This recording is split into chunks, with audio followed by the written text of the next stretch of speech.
2 sommets, 2 tragédies et 2 vies perdues pour un simple like. Sur l'Everest et le K2, des influenceurs et aventuriers inexpérimentés ont payé le prix ultime pour leur obsession des réseaux sociaux. Selfies, vidéos virales, et puis le vide. Aujourd'hui, vous allez découvrir comment la quête de popularité peut tuer, parfois en une seconde. Max le montagnard était connu dans le monde entier pour ses vidéos virales. Avec des millions de followers sur TikTok et Instagram, il avait construit sa renommée sur des défis absurdes, des cascades incroyables, et surtout sur sa capacité à toujours se mettre en avant. Pour lui, les likes étaient plus importants que tout. Chaque photo, chaque vidéo devait être spectaculaire, parfaite et impressionnante. La vie elle-même semblait n'être qu'un décor pour ses publications. Et c'est ainsi qu'un jour, il eut une idée qu'il pensait géniale: conquérir l'Everest. Mais ce n'était pas pour l'aventure, ni pour le défi personnel. Non, Max voulait créer le contenu le plus viral de sa carrière. Ses amis proches et les guides expérimentés furent immédiatement inquiets. « Max, tu n'as aucune expérience de l'alpinisme sérieux. C'est dangereux. Tu devrais abandonner cette idée. » Mais Max, toujours sûr de lui, répondit par un sourire confiant et un clin d'œil à la caméra. Pour lui, le risque n'était qu'une partie du spectacle.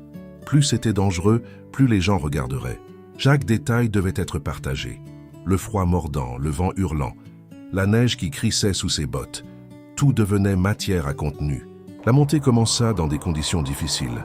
La fatigue, l'altitude, le vent glacé. Rien n'arrivait à ralentir Max. Il filmait les guides et les autres alpinistes, faisant des selfies sur les falaises, réalisant des défis absurdes comme sauter de petites corniches et lancer des boules de neige à la caméra. Les guides l'avertissaient constamment. « Max, ne prend pas de risques inutiles, écoute-nous. » Mais il ne les écoutait jamais vraiment. Pour lui, le danger était secondaire par rapport à la popularité et aux likes. À mesure qu'il montait, l'air devenait plus rare. Chaque pas demandait un effort immense. Mais Max persistait, caméra en main, filmant son souffle court, ses mains gelées et son sourire déterminé. Il parlait à la caméra comme si elle était son public direct. Puis vint le moment critique. À plus de 8000 mètres d'altitude, Max se retrouva face à une section particulièrement dangereuse. Les rochers étaient glissants, les corniches étroites et instables, et le vent soufflait avec une force presque surnaturelle. Mais pour Max, rien de tout cela ne comptait. Il voulait absolument faire un live TikTok pour ses followers. Il voulait montrer le sommet, le froid extrême, le vent, et surtout son courage. Alors qu'il avançait sur la corniche, son téléphone glissa de sa main et tomba dans le vide. Instinctivement, Max se pencha pour le récupérer. Ce fut une erreur fatale. Son pied glissa sur la glace, et avant qu'il ne puisse se rattraper, il tomba dans une crevasse profonde. Le vide semblait infini. Les guides, horrifiés, tentèrent de l'atteindre, mais le vent violent et la tempête naissante rendaient tout sauvetage impossible. Les heures passèrent. Les autres alpinistes restèrent bloqués à proximité, impuissants, tandis que la tempête s'intensifiait. Les guides essayèrent des manœuvres pour atteindre Max, mais la crevasse était profonde et dangereuse. Finalement, lorsque la tempête se calma, l'équipe de secours put accéder à la zone. Ce qu'ils trouvèrent était tragique. Max avait succombé à sa chute, emporté par la montagne. Pourtant, comme un dernier clin d'œil ironique du destin, son téléphone avait survécu à la chute, et sur celui-ci se trouvait la dernière photo qu'il avait prise avant de tomber. Le selfie qui capturait son visage souriant, le vent glacé dans ses cheveux, la neige et le ciel derrière lui. Cette image devint virale post-mortem. Des millions de personnes la virent, partagèrent, commentèrent. Max avait obtenu ce qu'il voulait, la notoriété ultime, mais au prix le plus élevé possible. Alex Trignon n'était pas un influenceur célèbre, ni une star des réseaux sociaux. C'était simplement un passionné de montagne, un amateur enthousiaste qui rêvait depuis toujours de conquérir des sommets impressionnants. Mais contrairement à d'autres alpinistes expérimentés, Alex n'avait aucune expérience sérieuse de l'escalade extrême. Il avait regardé des dizaines de vidéos d'alpinistes chevronnés sur YouTube, observé leurs techniques, et s'était persuadé qu'il pouvait faire pareil. Son obsession n'était pas uniquement la montagne. Il voulait également créer un documentaire personnel, une série de vidéos virales montrant son ascension audacieuse.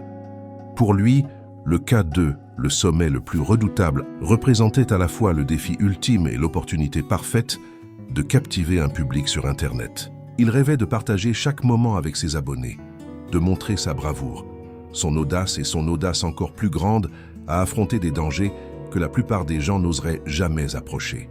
Au départ, ses amis et les guides expérimentés furent très clairs. Alex, le K2 n'est pas un terrain de jeu. Tu n'as pas l'expérience pour ça. C'est extrêmement dangereux. Mais Alex, convaincu de ses capacités et de son instinct, écouta à peine.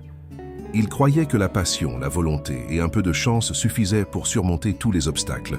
Pour lui, le risque était secondaire. La préparation fut intense. Alex s'équipa de la meilleure GoPro qu'il put trouver, de drones miniatures pour filmer ses cascades et d'un équipement dernier cri pour la haute montagne.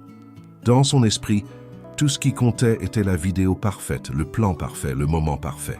Lorsque l'expédition démarra, Alex était euphorique.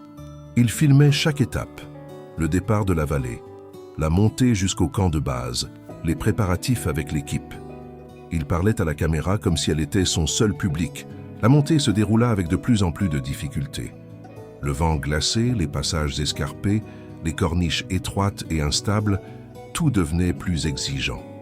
Mais Alex persistait, caméra en main, prêt à tout pour obtenir le meilleur angle.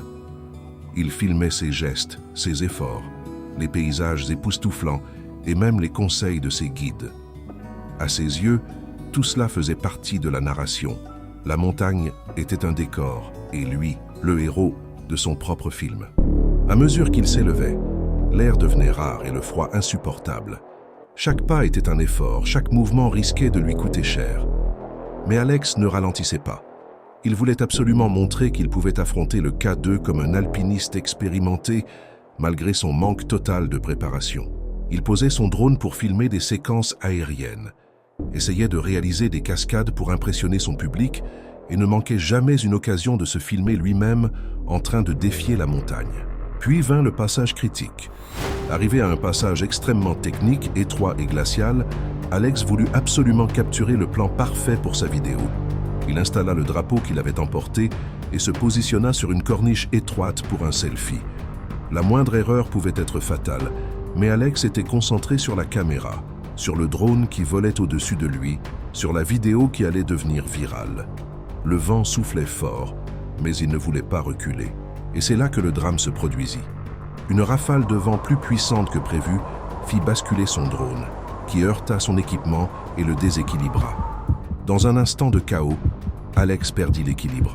Son corps glissa sur la glace, et avant que quiconque puisse réagir, il tomba dans un couloir glacé disparaissant dans le vide. Les guides tentèrent immédiatement une intervention, mais la configuration du terrain et le danger permanent rendirent toute tentative quasi impossible. L'équipe récupéra quelques morceaux de son équipement, le drone endommagé, la GoPro et le drapeau qu'il avait laissé derrière. Mais Alex, lui, avait disparu.